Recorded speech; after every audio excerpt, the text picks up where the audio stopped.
wicked sensation release that is Lynch Mob with She's So Evil But She's Mine. And kicking off the show tonight from the Rage for Order release, we heard something from Queensryche there with Walk in the Shadows, that going out by our good friend Sal, who requested that song due to his 53rd birthday, that is.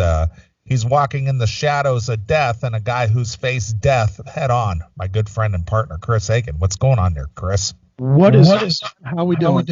We're here. We're back. It is not a pre-record. It's not. The fear of tuning into the show and being afraid it might be a pre-record just looms in the back of everybody's mind.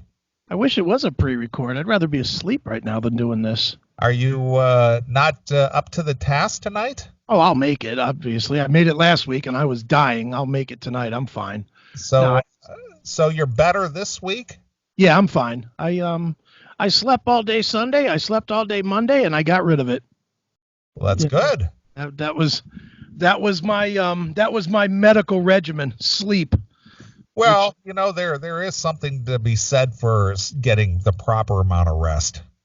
Oh, I sleep all the time. I never send you texts at like 4:15 in the morning.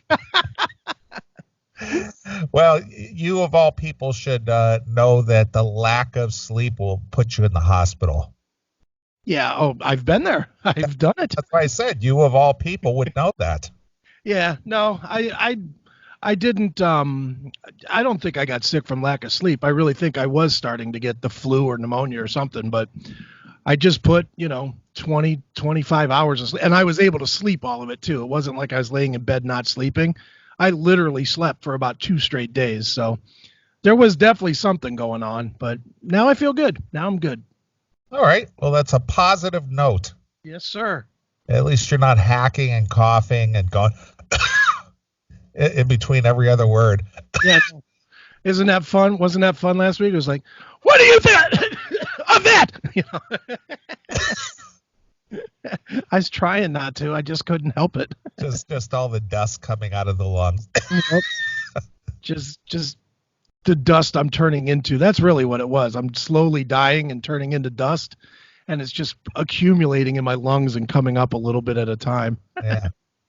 Yeah, you're spewing up the ashes from the burn from '94. That's it. Little pieces of lung just coming out of me. Up from the ashes. That's right. So well, thank you, Sal. Sal said I did some good interviews this week. Thank you, sir. I appreciate it. For that, I won't say your next request is faggy. There you go. Always the fear that Chris will be critical of your choice in music. Yeah, how dare I? Isn't it funny that so many of our fans are afraid that we'll say something that isn't positive about something that they do or say or request or whatever?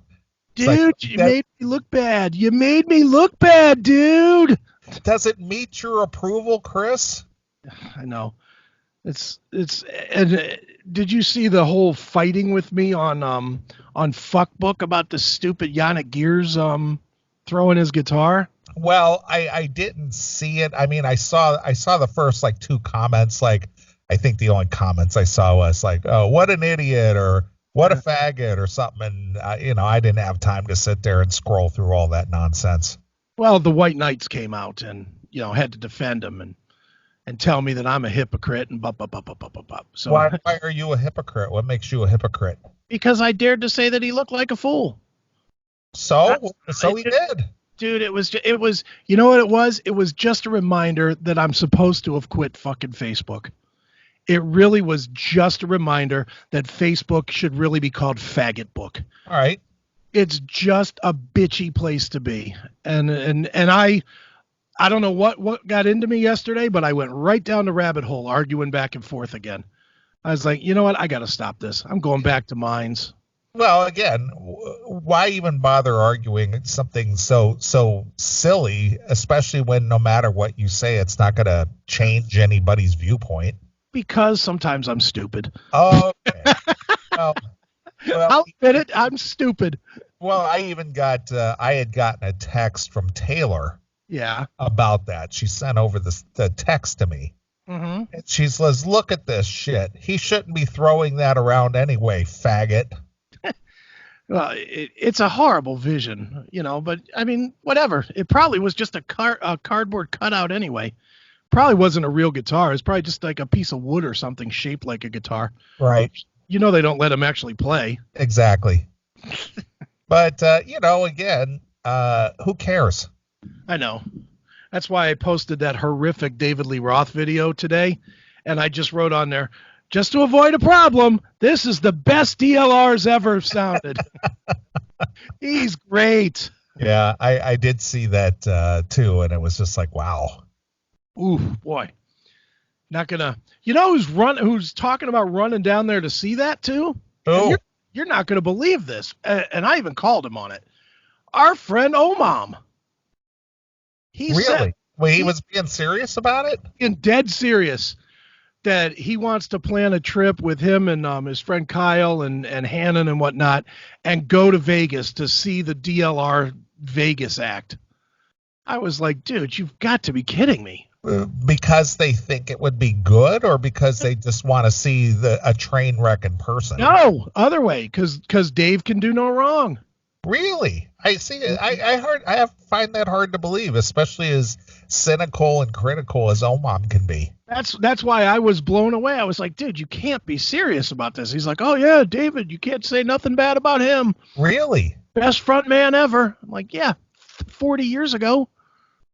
He ain't the best front man anymore. He's not even the best old front man anymore. I'd say Mick Jagger still kicks his ass. Yeah, there is some truth to that. I would say Roger Daltrey still kicks his ass. Don't you think? Yeah, well, Roger Daltrey still sounds great. Yeah, and he's what, 113? He's definitely in his early 70s. Yeah. I mean, when he's talking about his Geritol, I mean, it's like, Jesus Christ, dude. When are you going to stop?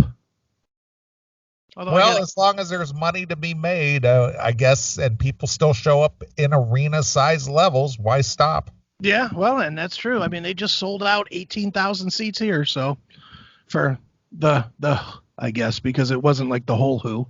It was just 2/4 or whatever. It's the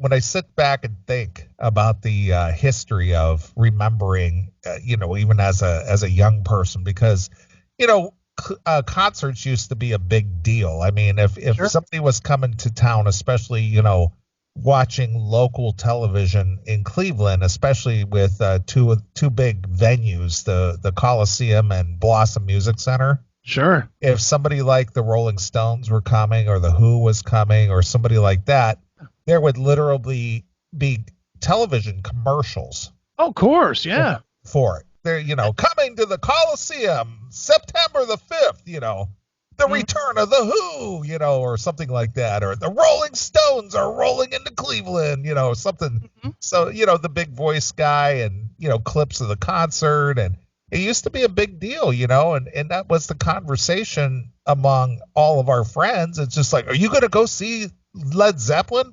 Zeppelin's coming, man. And remember, it would be so big, especially if it was a stadium show, that the lead story of the local news would be that show too. Yeah, absolutely. We're out here at the stadium where Pink Floyd is loaded in. They're getting ready to bring a sold out show to you here at the Cleveland Stadium. This is more fans than have attended the last 30 Cleveland Indians games combined. Yeah. Yeah, it used to make the local news and everything, and they would actually have like a real brief interview with maybe with Mick Jagger, or maybe with Roger Waters, or maybe with Jimmy Page or something, to kind of hype it all up. Sure. Now they still covered in the news saying, "Hey, avoid Cleveland at all costs. The traffic's going to be a bitch." That's what they do now. Yeah. Well, but I'm getting back to the point here. Yeah. When I think of the Who, and